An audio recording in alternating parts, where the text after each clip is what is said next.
mawawala. Andan. Total wreck ang kotse. 4 ang kumpirmadong patay sa loob. Repeat, 4 ang kumpirmadong patay sa loob. 4 ang kumpirmadong patay.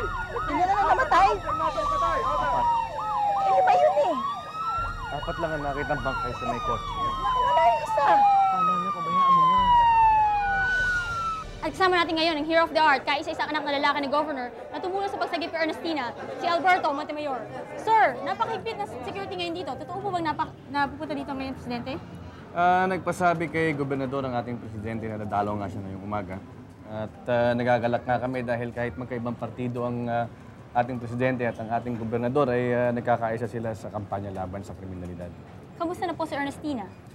Well, state of shock pa rin siya, but she is fast recovering. Thank you, sir. Salamat po. Salamat po. Tsaka na lang po. Anak, hindi ka basta-basta makakapasok dun. Mama, ngayon ko pa ba iisipin yun na nagkahulihan na kami ng loob ni Ate Ernestina? Hindi yun ang ibig kong sabihin. Alam mo naman eh, sabi nung report dun, di ba napaka-tight ng security. Paano ka papasok dun? Hindi naman siguro kayo pagtatabuyan doon. Nasa kanila ang atensyon ng publiko. Tapos bigla kang pupunta doon. Sabihin na nangaagaw ka ng eksena. Palipasan mo muna ng ilang araw bago ka bumisita. Samahan pa kita. Ano ba, Amores? Ba, rumatsyada na tayo. Ha? Pasunod-sunod rin natin ang buenas. Kailangan natin lutotsin ng attempted assassination kay Daddy. Ano? Wala pa tayong lead. Hindi na natin kailangan ng lead. Hindi ba sinabi mo meron kang titimbugin drug lord? Si Adolfo mo, timbugin mo na. I-link mo sa assassination.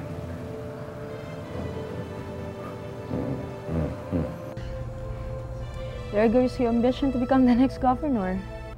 Matagal pa ang eleksyon, Luella. Dahil sa pagbisita ng Pangulo, sa ospital lumabas na espekulasyon na lilipat ng partido ang magkapangyarihang gobernador ng San Dionisio. But you have to do something, dear. Nasapahang ka na ng gusto ni Alberto. Mahirap lagpasin yung ginawa niya. Tsamba lang yan, Luella.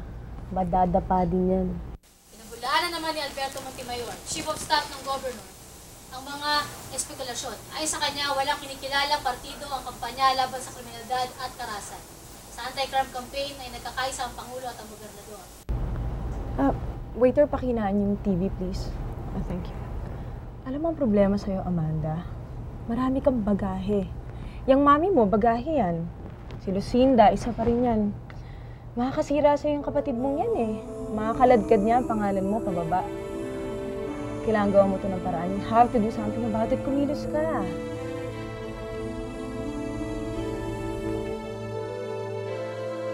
Makikira lang po. Squeeze lang po.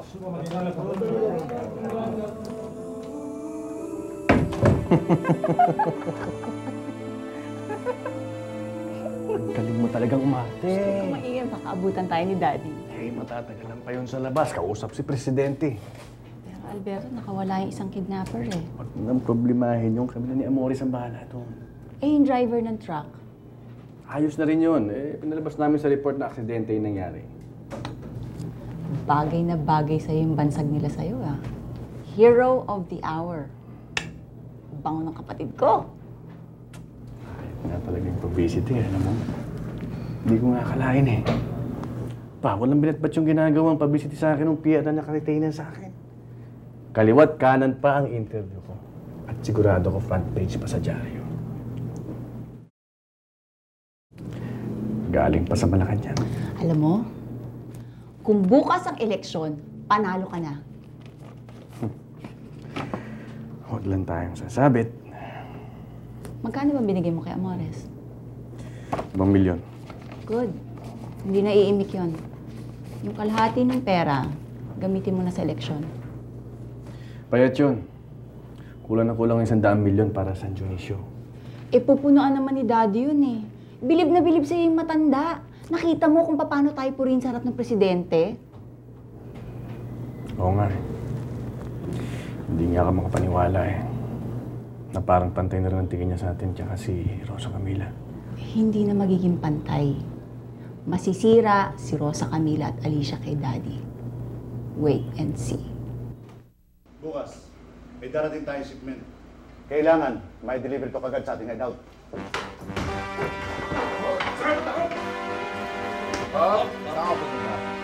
Anong kataruntaduhan? Hindi lang pala droga pinagkakabala mo, Adong, ah. Pati assassination natin. Ano to? Schedule ng mga appointment ni Governor Montemayor bago maganap ang assassination natin. Wow! Hayop ka! Wala kang warrant! Ano akong waran? Meron na. Ito. Yan, boss! Warrant ka pa. Ano mo? Boyfriend ka ni Rosa Camila, hindi ba? Opo. Boyfriend ka din ni Lucinda? Alam na ni Lucinda mga bagay na yan. Wala akong tinatago sa kanya. Sino sineseryoso mo sa dalawa?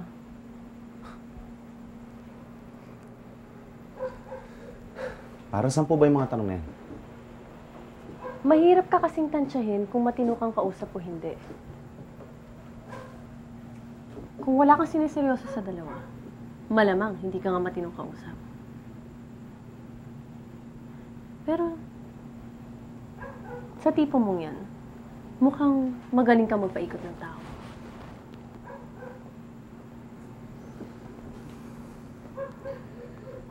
Sabihin niyo na lahat ang gusto niyong sabihin.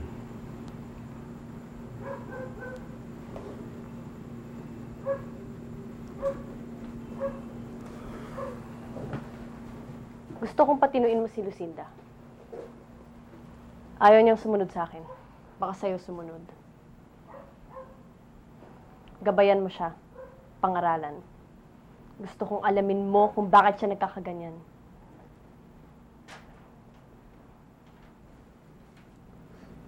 Yun lang? Oo, yun lang. At kung may kailangan ka, sabihin mo sa akin.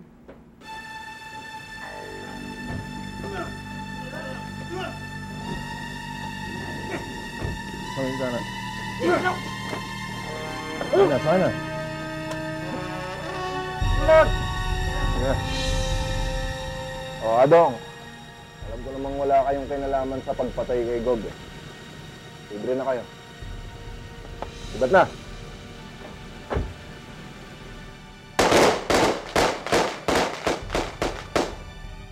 Ang drug lord na si Adong Tangko ang mastermind sa tangkang pagpatay sa akin? Natagpuan po namin, Gob, ang mga mapa, mga schedule po ng mga lakad nyo nung linggo ng tangkang pagpatay sa inyo. At kasalukuyan pong pinaprocess ngayon sa crime lab ang iba pang mga ebidensya. Hindi pa rin ako naniniwala na si Tangko ang mastermind. Mr. Yabes, malaki ang galit ni Adong Tangko kay Daddy dahil nga sa mga tauhan na pinahuli noon. So, paano? Solve na ba ang kasong yan o hindi? Well, Mami, malakas ang ebidensya natin. Well, good work, Amores. Congratulations. Thank you po, Gob. Nagpapasalamat ako sa Diyos at ligtas na ako at nalutas na rin yung kaso ng tangkang pagpatay sa daddy ko. Tiniis ko lahat. Alam mo, sinaktan ako ng mga kidnappers at ginawa ko talaga lahat para ako na lang ang saktan nila at wag na si Rosa Camila. Rosa Camila, hi! As I was saying, handa na akong mamatay noong mga panahon na yon. Hiwalay kami kung kausapin ng kidnappers. Pag akong kausap nila, sinasabi nila sa akin na parang nakukumbinsi na nila si Rosa Camila sa mga sinasabi nila laban kay Daddy. Mabuti na lang nagpakatatag ako. Kasi parang nga nangyayari, nakukonvince na nga nila si Rosa Camila. Di ba, no, Rosa Camila? Ernestina. Mabuti na lang nagpakatatag talaga ako. Kung hindi, baka pati ako na brainwash ng mga kidnappers. Kung makasarili lang ako, malamang pinakawalan na nila ako. Pero mabuti rin, nandun ako kasi kung hindi, baka nagkaroon ng Stockholm Syndrome itong si Rosa Camila. Malamang pumanig na siya sa mga kidnappers na parang sa tingin ko muntik na talagang mangyari. Ang matibay na koneksyon doon sa mga taga-nayon, lalo na doon sa malalayong pook. Kailangan makuha natin ang kanilang pagtitiwala. With all due respect, Mr. Chairman. Yes. Paano natin makukuha ang pagtitiwala ng mga tao kung tayo ay hindi tapat sa kanila? Anong ibig mo sabihin, Congressman Valiente? Hindi ko matanggap na ako ay naging kasabwat doon sa pakanayan nyo noon na palabasing patay na si Rosa Camila. Paraan ko yun para guluhin ang mga kidnapper. Isa pa rin panlilinlang na taliwas sa prinsipyo ko. Wala akong pakialam sa prinsipyo mo. Buhay ng mga anak ko ang nakataya. Pero sa ginawa mong yun, isinugal mo ang buhay nila. At kami ay naging kasabwat doon. Tinuturuan mo ba ako kung ano ang tama o mali? Saan ka dinampot ng prinsipyo mo nung nakaraang eleksyon? Aba, kung hindi ba ako nanghimasok at nandaya mga tauhan ko doon mismo sa distrito mo, hindi ka mananalo. Hindi ko yun hiniling sa'yo. At kung alam ko na may pandaraya noon, mas gusto ko pa nang matalo ko. Walang pong sa partidong ito ang walang utang na loob. Kailangan ay hindi ko hinangad na At mapunta sa wala poder. kang karapatan na parang sa akin. Ikasisira Kung ng hindi pangalan dahil sa ng akin, aking pamilya. hindi ka mananalo. Ayoko maging bahagi ng partidong ito na pinamumunuan ng isang taong walang prinsipyo. Yan, Sir. Sir. Hayaan niyo siya! Hindi ka kailangan ng partido! Kinalaban mo si Leandro? Hindi ko napigilan. Ang totoo, hindi ko masikmura. Delikadong kalaban si Leandro, ah. Mas delikado kasama si Leandro. Sisirahan niya ang prinsipyo mo. Pag nagtagal, magiging katulad mo siya. Ayoko maging katulad niya. Pero paano ka ngayon yan? Nagpasabi na ako sa kabilang partido. Tatanggapin nila ako doon. Magiganda si Leandro, Carlos. Sisirain ka niya. Hindi titigil yun hanggat hindi ka nasisira. Cynthia, paano na lang tayo kung lahat tayo ay aamin kay Leandro? Walang patutungan ng bayan natin. Kailangan wag lumabas na nagbayad tayo ng ransom. Dahil pag nalaman ng Carlos Valienteng yan na nagbayad tayo, ibubulgar yun. Gov, nasupal pala na po ng pera si Yabes. Kaya sa tingin ko po, and I'm sure of that, wala na hong problema dyan. Si Amores? Si Amores, ang buong akala nila, yung rescue operation na ginawa nila, kina Ernestina. Pinalabas ba kay Yabes na hindi nanggaling sa akin ang ransom money? Pinalabas ko po na suporta yon ng mga supporters nyo. Sinabi ko sa media na nangyari ay isang legitimate rescue operation. At yun din ang sinabi ko kay Presidente.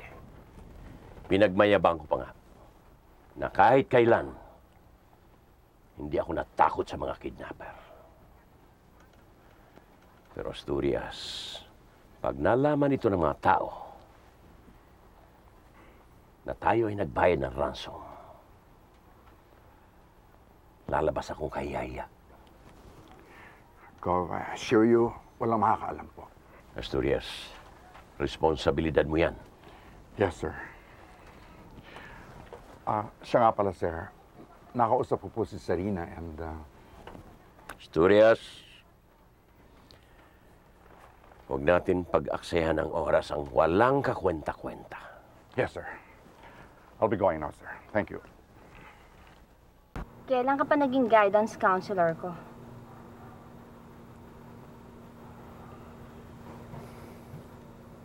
Kapakanan mo lang ang naalala ko. Kapakanan? Kailan ka pa nagka-interes sa kapakanan ko? Sex pa. Pero kapakanan ko. Alam mo, Lucinda, sayang ka. Ikaw? Nagsasabi na sayang ako?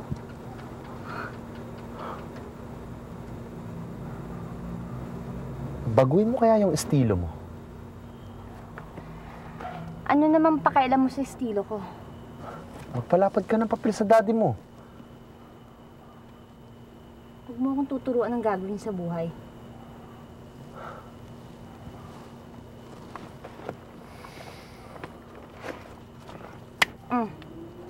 Sumakay ka sa jeep. Dahil ayoko muna nang may kasama. Sinabi ko na sa'yo yun eh. Nung bumisita ako doon sa bayan ng dad mo, yun yung pagkatapos kang ma-rescue. Dala pa nga akong flowers eh.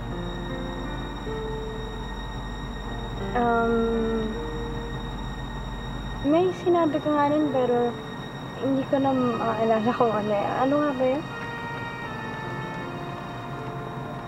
Type kita. Type? Love kita. Love.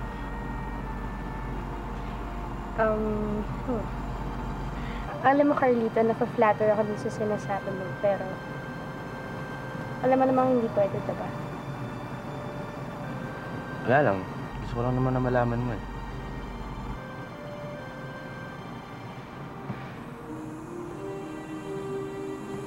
Sir, tumawag po ang daddy niyo. Pinauwi na raw po kayo.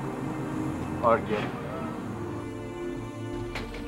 Welcome back, Iha. I love you, Dad. I love you too. I'm proud of you.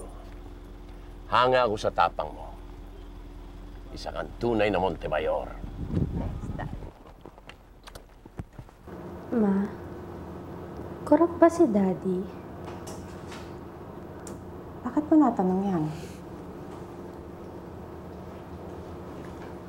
Yung mga kidnappers, galit sa kanya. Corrupt daw si Daddy. Maraming taong inaagrabyado. Tapos, kakampi pa daw niya yung mga drug lords, at mga gambling lords. Nagnanakaw daw siya sa kaba ng bayan. Naku anak, alam mo dyan sa politika, uso yung siraan. Lalo na pag nasa posisyon ka ng kapangyarihan. Walang kakampi sa'yo. Lahat galit o kaya may naninira. Pero corrupt nga ba siya? Ano ba sa palagay mo? Dati ko siya.